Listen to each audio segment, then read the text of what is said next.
this video, we're going to introduce a couple different techniques that can be used for adding and subtracting fractions with unlike denominators. Okay, the first approach is kind of the standard approach, which is finding a common denominator approach.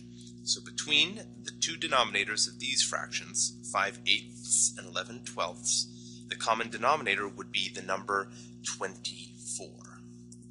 Because, notice that 12 times 2 is 24, and 8 times 3 is 24. Now, in order to maintain the value of the fraction, we can't just go multiplying the bottom by 2 of this fraction on the right. We have to multiply the top by 2 also. And by doing this, we're multiplying by 2 over 2, which is effectively the number 1, and that's why we maintain the value of the fraction. So similarly, over here, 8 times 3, we have to multiply the top by 3 also to maintain the value of the fraction.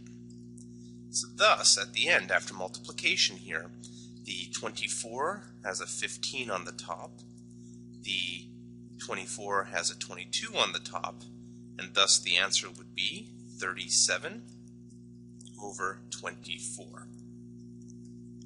Okay, so this is the get a common denominator approach.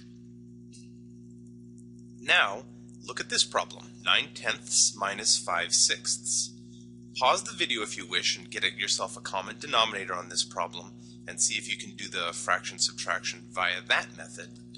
But assuming you gave it a good shot here, I'm going to show an alternative method, which is a cross multiplication technique. So, to do this, we perform 9 times 6, which is 54, and then we perform 10 times 5, which is 50, and then subtract, or do whatever the operation says, which is subtraction this time. Notice 54 minus 50 is the number 4, and on the bottom, 10 times 6 is 60.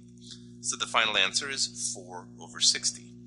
Now this is a non-reduced fraction, so we really should reduce the fraction top and bottom, again effectively dividing by 1, in order to yield 1 over 15 as the formal final answer. Hopefully you got the same thing.